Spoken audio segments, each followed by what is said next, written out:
ना ना भाई, अब नहीं बोलूंगा मैं ट्रिपल एच को कि ये पूरा शो तो अच्छा बुक करते हैं, बस तड़का नहीं मारते, क्योंकि अब तड़का छोड़ो, ये तो सारे मसाले ही झोंक दे रहे हैं। Okay, hello chatters, my name is Rohit and you are watching Wrestle Chatter. तो इस वीडियो में गाइस हम लोग बात करने वाले हैं आज ये मंडे नाइट रॉ के एपिसोड के बारे में। बस अब आराम से 10-15 मिनट के लिए बैठ जाओ, आपके एंटरटेनमेंट की जिम्मेदारी मेरी। सबसे पहले जो मंडे नाइट रॉ की स्टार्टिंग है वो होती है लिव मॉर्गन के साथ। लिव मॉर्गन आती है और बोलती है कि जो मेरा रिवेंज टूर है, मतलब वेलकम करती है वो लिव मॉर्गन रिवेंज टूर के अंदर सबको, और बोलती है कि मैंने रिया रिप्ली को उड़ा दिया, उसके बाद मैंने बैकी लिंच को भी रिटायर कर दिया, मेरे पास चैंपियनशिप आ गई है, और चेरी ऑन टॉप है कि मैंने डोमिनिक मिस्टीरियो को किस किया। इसके बाद वो जब डोमिनिक के बारे में बोलती है तभी डोमिनिक का म्यूजिक प्ले हो जाता है, डोमिनिक रैंप पर आते हैं। और अब मैं ये सोच रहा था कि चलो अब तक तो डोमिनिक मिस्टीरियो को कभी भी बोलने का मौका मिला है नहीं, क्योंकि लोग उनसे नफरत करते हैं। जैसे वो माइक के ऊपर आते हैं तो फिर लोग चिल्लाना शुरू कर देते हैं, लेकिन यहां पे तो लोगों के दिमाग में क्यूरियोसिटी होगी कि डोमिनिक क्या बोलना चाहेगा। लिटरली अभी भी कोई भी डोमिनिक मिस्टीरियो को नहीं सुनना चाहता। पता नहीं डोमिनिक मिस्टीरियो ने क्या बोलने की कोशिश करी, क्योंकि वहां पे यू सक के चैंट लग रहे थे। डोमिनिक जैसी माइक पर मामी का नाम बोल रहे, वैसे ही कभी कोई चिल्लाने लग जा रहा है। लिटरली कुछ नहीं सुनाई दे रहा था अभी भी स्टिल कि डोमिनिक मिस्टीरियो क्या कहना चाहते हैं। बस उन्होंने जल्दी से ये बोल दिया कि जब मामी वापस आएंगी तब वो तुझे सच में ठोक देगी, फोड़ देगी, ऐसा करके उन्होंने बोला। वो वर्ड मैं यूज नहीं करूंगा, हो सकता है थोड़ा सा रेस्ट्रिक्शन हो जाए यूट्यूब से। अब लिव मॉर्गन ने इसका जवाब दिया कि अच्छा अगर ऐसा होगा तो मुझे लगता है कि सबसे पहले तो तुझे ठोकेगी वो, क्योंकि वो उसी चीज़ को बोल रही होती है, क्योंकि अब इन दोनों का सीन चल रहा है और डोमिनिक और रिया रिप्ली का तो पहले से ही सीन है। उसके बाद लिव मॉर्गन बोलती है मुझे पता है यार, ये तुझे भी पता है कि तू बेकी लिंच की हेल्प करने के लिए नहीं आया था, तू आया था लास्ट वीक रॉ में मेरे क्लोज आने के लिए। एंड देन वो कहती है कि मैंने जैसा बोला था कि मैं रिया रिप्ली से उसकी हर एक चीज़ छीन लूंगी इंक्लूडिंग यू, और जब उन्होंने इंक्लूडिंग यू करके ऐसे वो उनके पास आती, लिटरली ये ऐसा था कि अगर इसी को जेंडर को तुम चेंज कर दो और इमेजिन करो कि ऐसा कुछ हो रहा है, मतलब फिर तो क्या ही माहौल बन जाता। लेकिन वही है, यहाँ पे जो सीन है वो थोड़ा सॉफ्ट वे में चला रहे हैं, मतलब स्टोरी लाइन ही ऑब्वियसली आपको पता ही है। इसके बाद जैसे ही अपना हो सकता था कि कोई सीन बनाते और आप लोग पॉपकॉर्न लेके तैयार थे, बीच में टपक के आ जाते हैं फिन बैलर। और फिन बैलर से शायद आज रॉ में सबको दुश्मनी हो रही होगी, क्योंकि फिन बैलर बीच में ना आते अलग अलग मूवमेंट्स में, तो शायद कुछ अलग अलग मूवमेंट्स यहाँ पे बन सकते थे। उसके बाद जब लिव मॉर्गन वहां से जाती भी हैं तो वो जाते जाते भी डोमिनिक के साथ ऐसे खेलते हुए जा रही हैं, और डोमिनिक इससे थोड़े से इरिटेटेड लग रहे हैं, भाई ये बंदी मेरे क्यों पीछे पड़ी हुई है। लेकिन उसके बाद लिव मॉर्गन वहां से चली जाती हैं और जो टीज करने का खेल है वो स्टिल ऐसे ही चलता है। मतलब लिव मॉर्गन दिखा रही है कि जैसे कि डोमिनिक को भी मजा आ रहा है, बट लिव मॉर्गन के मतलब लेकिन पब्लिकली डोमिनिक मिस्टीरियो इस बात को जो है एडमिट नहीं कर रहे। अभी आज स्टोरी लाइन में इसके रिगार्डिंग और भी कुछ होता है, बताते रहूंगा सब कुछ। उस वीडियो को आप लोग लाइक कर देना। इसके बाद शो पर अगला मैच आता है शेमस वर्सेस लुडविग काइजर के बीच में। मैच से पहले लुडविग काइजर ने जो है अटैक लॉन्च कर दिया शेमस के ऊपर, जिसकी वजह से मैच में थोड़ी सी प्रॉब्लम होती है। चॉप्स एक्सचेंज करते हैं ये आउटसाइड, जब स्टील स्टेप्स के ऊपर बैठे होते हैं शेमस, तो लुडविग काइजर ने उनका पैर तोड़ने की कोशिश भी करी। जो 10 बीट्स है शेमस की वो भी बजाने की कोशिश करते हैं, मतलब सक्सेसफुल हुए नहीं वो उसमें। लेकिन उसके बाद शेमस के क्योंकि पैर में ऑलरेडी लग गई है तो रेफरी मैच को ही एंड करने के लिए बोलता है भाई चलो खत्म करो इसे। लेकिन शेमस ने कहा अरे भाई मैं तो बैंगर आफ्टर बैंगर वाला बंदा हूं। वो फिर से उठ खड़े होते हैं। उसके बाद उन्होंने कम बैक करने की कोशिश करी, टॉप रोप पे जाके व्हाइट नॉइस लगाने की कोशिश करते हैं, लेकिन वहां से लुडविग काइजर ने उनको गिरा दिया। अब गिरा दिया तो लुडविग काइजर ने पीछे से उनको पिन भी कर दिया, क्योंकि पैर में तो वैसे ही दर्द था, और लुडविग काइजर ने शेमस को आज मैच में हरा दिया। ये बहुत बड़ी विक्ट्री मैं लुडविग काइजर के लिए बोलूंगा, क्योंकि कुछ टाइम पहले याद है कैसे इंपीरियम के अंदर जब वो थे, मतलब अभी भी हैं लेकिन विंची चले जा चुके हैं, तो वो ऐसा लगता था कि दोनों बंदे क्या कर रहे हैं। लेकिन अब इंडिविजुअल तौर पे भी जो पर्सनालिटी है लुडविग काइजर की वो अच्छी दिख रही है। फर्क नहीं पड़ता कि जो गुंथर है वो उनके आसपास है या फिर नहीं। इसके बाद अगला मैच होता है Dragon Lee versus Finn Balor के बीच में। हाई फ्लाइन एक्शन में इंटरेस्ट है तो ये आपके लिए मस्ट वॉच मैच बन जाएगा। ड्रैगन ली को परेशान करने के लिए कार्लिटो भी आ जाता है, लेकिन कार्लिटो को तो चलो उन्होंने देख लिया, लेकिन इसका फायदा उठाया फिन बैलर ने, कुडिग्रास उन्होंने फिनिशर लगाया। अब इसके बाद भी ये जो है सब मिलकर मार ही रहे होते हैं ड्रैगन ली को, लेकिन Braun Strowman and Rey Mysterio निकल के आते हैं। और जब ब्रॉन स्ट्रोमैन आया तो आज मुझे ये देख के अच्छा लगा कि ब्रॉन स्ट्रोमैन का जो लुक है वो बिल्कुल पुराना वाला दिख रहा था। बस अंतर ये कि यहाँ पे उनका जो क्राउन एरिया है उससे थोड़े से बाल उड़ गए हैं, तो वो थोड़ा सा अलग इसलिए लग रहा था। लेकिन वैसे लंबे बाल वाला लुक भी आ रहा है। जो अपनी वो वेस्ट पहनते हैं वैसी उन्होंने वेस्ट पहनी थी, और जो उनके नीचे पैंट्स है उसमें भी वो जो रफ एंड टफ वाला मिलिट्री जैसा वो जो लुक है वो थोड़ा सा आ रहा था, थोड़ा सा आई थिंक वो पिंकिश या अजीब सा थोड़ा था, लेकिन कलर नहीं था मतलब सेम, लेकिन जो उसका टेक्सचर है वो कुछ वैसा ही था। उसके बाद सब लोग भाग गए, तो ये अच्छा लग रहा है मुझे देख के जिस तरीके से ब्रॉन स्ट्रोमैन को दिखाया। बट अभी ब्रॉन स्ट्रोमैन की कहानी रॉ पर खत्म नहीं हुई थी। नेक्स्ट हमको बैक स्टेज से आर्ट्रुथ और कार्लिटो का भी एक बहुत फनी सेगमेंट होता है। आर्ट्रुथ क्या कहते हैं, वो कहते हैं यार क्या वो अच्छे दिन थे जब मैं जजमेंट डे के अंदर हुआ करता था। कार्लिटो बोलते ये बंदा क्या बोल रहा है, और मिस कहते हैं यार भाई ये है तेरे बेसिंग क्योंकि अभी तू वर्ल्ड चैंपियन है।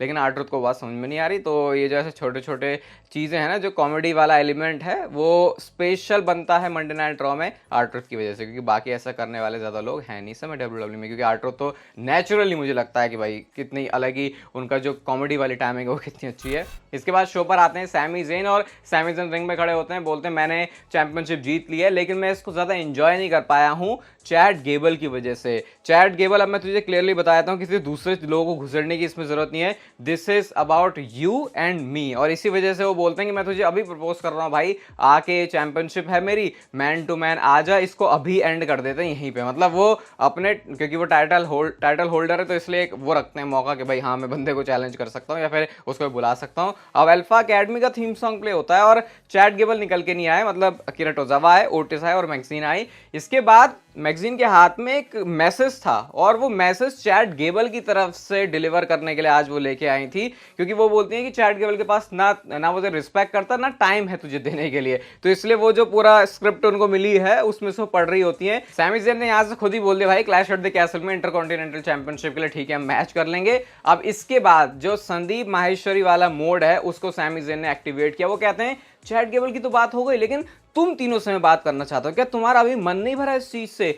तुम जो कर रहे हो उससे बहुत ज्यादा बेटर हो और इसके लिए तुमको चैट गेबल को छोड़ना ही पड़ेगा। वहां से जाके वो बिल्कुल उनका ऐसे मोटिवेशन देके बोल रहे थे हाँ भाई तुम कुछ कर सकते हो। उतने में आके चैट गेबल ने पीछे से अटैक कर दिया, उन्होंने सुप्लेक्स भी लगाया सैमी को। अब वो ओटिस को भी बोल रहे होते भाई इसको मार, लेकिन ओटिस ने वो चीज करी नहीं, जिसकी वजह से चैट गेबल ने उनके ऊपर थप्पड़ लगाना शुरू कर दिया। इन सारी चीजों के बीच में अकीरा टोजावा आ जाते हैं और वो बीच में ऐसे बचाते भाई मत कर, और चैट गेबल देखते भाई इस बंदे की इतनी जरूरत कैसे हो गई। फिर वो अकीरा टोजावा से भिड़ने लगे, फिर मैगजीन आ गई बीच में। तो ये ऐसे ही सब जो मामला है वो चल रहा था, बट एंड में जाके थोड़ा सा खून खोला ओटिस का, वो बिल्कुल फेस टू फेस आके खड़े हो जाते हैं चैट गेबल को। और अब ऐसा लग रहा था कि भाई यहां से अब तो कुछ कहानी बनने वाली है, लेकिन सीन ये उल्टा हो गया कि जब ओटिस उधर बातों में लगे होते हैं तो सैमी ज़ेन को फेंक के मार दिया चैट गेबल ने। तो ऐसा लगा ओटिस को कि जैसे कि सैमी ने ही मुझे मारा है। तो इसके बाद उन्होंने सैमी ज़ेन के ऊपर अटैक कर दिया। और जो अल्फा अकेडमी है उसमें जाते हुए सीन देखना जरा, क्योंकि अकीरा टोजावा मैगजीन दोनों गिर भी जाते हैं उस धक्का मुक्की में। तो ओटिस ने लिटरली कंधों पर रखा अकीरा टोजावा को और मैगजीन को उन्होंने हाथ में पकड़ा और दोनों को अपने कंधों पर लाद के वो वहां से चले जाते हैं। और चैट गेबल वहां से नजारा देख रहे होते हैं और उन्होंने इवन उस चैंपियनशिप के साथ भी इस तरीके से ऐसे पोज किया कि अब उस चैंपियनशिप के लिए आ रहे हैं। तो ये अभी माहौल सबसे, मैं कह सकता हूँ कि ये सबसे शायद स्टोरी लाइन वाइज देखे तो बढ़िया चीज चल रही है शो पर, क्योंकि जिस तरीके से ये वीक बाय वीक प्रोग्रेशन कर रही है उसको देखने में मजा आ रहा है। और अगेन वही मूवमेंट है कि जब ओटिस का सच में खून खोल जाएगा और वो बरसेंगे चैट गेबल के ऊपर तो बहुत मस्त होगा। ये सारा नजारा वैसे ब्रॉन ब्रेकर भी पीछे से देख रहे थे और बोलते हैं ये चैंपियन है, ये क्या कर रहे हैं भाई, इनको तो जाके मैं भी बीच में से जाके तोड़ दूंगा। बट चैट गेबल परफॉर्मेंस से खुश थे, इवन उन्होंने अप्रिशिएट भी किया बैक स्टेज जाके अकीरा टोजावा को भी, ओटिस को भी और मैक्सिन को भी। इसके बाद शो पर अगला मैच आता है ब्रॉन ब्रेकर वर्सेस रिकोशे के बीच में। और ये मैच ऐसा नहीं था कि बिल्कुल ब्रॉन ब्रेकर ने आके ही तबाही मचा दी, रिकोशे की भी कुछ क्योंकि वैल्यू है। तो यहाँ पे शुरू में जो उनके थोड़े से फुर्ती वाले मूव हैं उसने थोड़ा सा स्टॉप किया। ये इतनी ज़्यादा जल्दी मैच खत्म नहीं हुआ। फ्लाइंग क्लोज लाइन आती है, वो स्प्रिंग बोर्ड वाला मून सॉल्ट भी बहुत उन्होंने अच्छी तरीके से लगाया, रिकॉइल भी लगा दिया, उसके ऊपर किकआउट हो जाता है। लेकिन ब्रॉन ब्रेकर ने, जिससे एले नाइट का वो मुझे बहुत मस्त लगता है, एकदम से कूद के ऊपर चले जाते हैं, वैसी फ्रैंकेनस्टाइनर जो बिल्कुल टॉप रोप पे ऐसे चढ़ के उसके बाद उन्होंने घुमा के फेंका है रिकोशे को। ये वही बंदा है जितनी स्पीड से भाग सकता है, ये वही बंदा जो भारी भरकम लॉन्डो को भी उठा सकता है, और ये वही बंदा है जो कि जरूरत पड़ने पे फुर्ती के साथ ऊपर नीचे कूद फाद भी कर सकता है। तो इतना परफेक्ट एलिमेंट मिलेगा कि इस सुपरस्टार में भाई, मतलब ब्रॉन ब्रेकर तो कमाल ही कर रहे हैं। उसके बाद स्पीयर लगा के वो जीत भी गए, मारना पीटना वो लगातार कंटिन्यू ही करते हैं। इलिया ड्रैगनोव आते हैं यहाँ पे और उन्होंने जो है थोड़ा सा भगा ही दिया ब्रॉन ब्रेकर को। मैं कहूँगा ब्रॉन ब्रेकर खुद निकल लेते भाई, चलो मेरा आज का हो लिया। उसके बाद वहाँ से अलग हो जाता है। नेक्स्ट वीक के लिए इनका मैच भी होने वाला है। इसके बाद नटालिया वर्सेस कियाना जेम्स का मैच था। कियाना जेम्स को अभी मौका मिल रहा है मेन रोस्टर में आने के बाद, तो ऑब्वियसली ये यंग टैलेंट को ओवर करने वाला ही सीन था और नटालिया मैच हार गए। कियाना जेम्स जो है मैच जीत चुकी हैं। इसके बाद शो पर मैच आता है ब्रॉन स्ट्रोमैन वर्सेस कार्लेटो के बीच में। और ब्रॉन स्ट्रोमैन को अगेन मैच में ऐसा ही बुक किया। वो याद है पुराना वाला जो ज्यादा अपना फिनिशर यूज करते थे, वो फेस फर्स्ट या फिर आप रिवर्स्ड आप इसे कह सकते हो चोक स्लैम, वो लगा के इस मैच को ब्रॉन स्ट्रोमैन ने फिनिश किया। लेकिन उसके बाद सारे जजमेंट डे के लोगों ने आके ब्रॉन स्ट्रोमैन को तोड़ना शुरू कर दिया। डोमिनिक ने आके स्टील चेयर से ऐसा मारा तो सही, लेकिन ब्रॉन स्ट्रोमैन ने ऐसे करके उसको हटा दिया कि जैसे कि अबे भाई वो स्टील चेयर है, थोड़ा तो उसको सेल कर रहे हो, मतलब इतने भी ताकतवर कैसे हो गए तुम। अब ब्रॉन स्ट्रोमैन डोमिनिक को मारने जाता है, लेकिन बीच में लिव मॉर्गन आके खड़ी हो जाते हैं कि तू इसे नहीं मार सकता। बाकी फिर जो पूरी जजमेंट डे है उन्होंने ब्रॉन स्ट्रोमैन के ऊपर बहुत ही बुरी तरीके से अटैक है। भाई उल्टी सीधी जगह चेयर मार रहे थे। मैं तो सोच रहा था चेयर वाला रूल है नहीं है अब अप्लाई, क्योंकि पैरों में मार रहे हैं, पीछे मार रहे हैं, साइड में मार रहे हैं, हर जगह ऐसा लग रहा है भाई थोड़ा सा जरा ध्यान से मारा भाई बंदे को, जो है मतलब है तगड़ा हो, लेकिन फिर भी चोट तो लगी सकती है। और बाहर उनका अलग ही चल रहा था लिव मॉर्गन और डोमिनिक का। लिव मॉर्गन डोमिनिक को जैसे ही अकेला देखती है वो उनके फिर से पास आने लगती है और लगता है कि फिर से कुछ हो जाएगा, लेकिन फिर से बीच में फिन बैलर आ गए। तो ये तो मैं कह रहा हूँ कि फिन बैलर से शायद हो सकता है बहुत सारे लोगों को गुस्सा आया हो आज रॉ से, क्योंकि उन्होंने बीच में आके बहुत सारा मामला जो है बिगाड़ दिया, सही कर दिया, जो भी आप इसको बोलोगे। तो अभी जो स्टोरी लाइन है उसको इस तरीके से डब्ल्यूडब्ल्यूई प्रोग्रेस कर रही है। बस यहाँ पे मुझे ब्रॉन स्ट्रोमैन के लिए थोड़ा सा बुरा लगा कि चलो मार तो उनको सही तरीके से बजाइए, इसलिए फिर भी मैं कह रहा हूँ कि चलो ठीक है, पिटा भी तो बंदा ज्यादा है कि दोबारा खड़ा नहीं हुआ, लेकिन उसको तगड़ा दिखाओ भाई, अभी ऐसा करने की जरूरत नहीं है। नेक्स्ट मैच होता है जेड कारगिल बियांका ब्लेयर का। शेना बेसिस जोई स्टार्क कहते हैं हमें मैच चाहिए, उनको मैच भी मिल जाता है, बट इस मैच में एल्बा फायर और आयला डाउन ने आके इंटरफेरेंस कर दी और अब ऐसा लग रहा है कि ये कुछ 3 वे वाले फ्यूड की तरफ बढ़ सकते हैं। इसके बाद जे उसो भी आए थे शो पर और उन्होंने एंट्रेंस करी क्राउड से, और वहां पर वो यही बोलते हैं कि कैसे उनकी जर्नी रही है। Last year Bloodline civil war हुई थी, मैंने अपनी फैमिली को खो दिया था, लेकिन अब वो इस मनी इन द बैंक में मनी इन द बैंक के ब्रीफ केस को जीतने की बात करते हैं। और क्राउड का सपोर्ट जे उसो के लिए कुछ अलग ही लेवल का था। तो अभी डब्ल्यूडब्ल्यूई उस चीज को बिल्ड कर रही है, इवन इस तरीके से शुरू कर रहे हैं, तो शायद ऐसा हो भी सकता है कि लिटरली जे उसो ही वो बंदे हो जो कि मनी इन द बैंक का ब्रीफ केस जीते।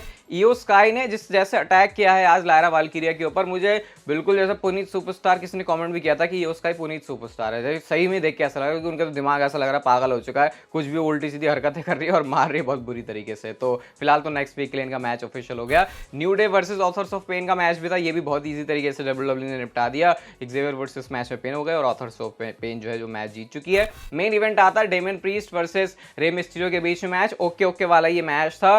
टॉप रोप से जाके रेजर्स एज मारने की कोशिश करते हैं, लेकिन बाद में 619 फिनिशर मारा रे मिस्टीरियो ने, अपना स्प्लैश भी मारा, पिनफॉल किया, लेकिन किकआउट हो जाता है। अब रिंग साइड में पूरी जजमेंट डे की भसड़बाजी हो गई है। इसका फायदा उठा के बिल्कुल ऐसे आराम से मस्त तरीके से उठा के डेमियन प्रीस्ट ने साउथ ऑफ हेवन मारा और मैच वो जीत चुके हैं। लेकिन मैकिंटायर ने आके इसके बाद अटैक कर दिया। वो अपनी क्लेमोर के लिए जा रहे होते हैं, फिर से बीच में जो है भसड़ मचाने के लिए पूरी जजमेंट डे आ जाती है। बस वो फ्यूचर शॉक डीडीटी मार पाए, उसके बाद वो डेस्क तो क्लियर करते हैं, लेकिन उल्टा उनके ऊपर ही मामला भारी पड़ गया, क्योंकि रॉ का क्लोजिंग मूवमेंट कुछ ऐसा होता है कि उठा के चोक स्लैम मार दिया गया है ड्रू मैकिंटायर को। ड्रू मैकिंटायर नीचे पड़े हुए हैं और जजमेंट डे पोज कर रही है। तो फिलहाल तो storyline wise week by week WWE की प्रोग्रेशन बहुत अच्छी चल रही है। बाकी तड़का मसाला तो अब डब्ल्यूडब्ल्यूई ने डाल ही दिया इस तरीके से, जो कि उनको थोड़ी सी और अलग अटेंशन दिला देता है। अगर आपको इस वीडियो समझ आया भाई तो वीडियो को लाइक जरूर कर देना, चैनल को सब्सक्राइब कर दो ऐसी और मस्त वीडियोस के लिए, और तब तक फिर लेते रहो जिंदगी के मजे।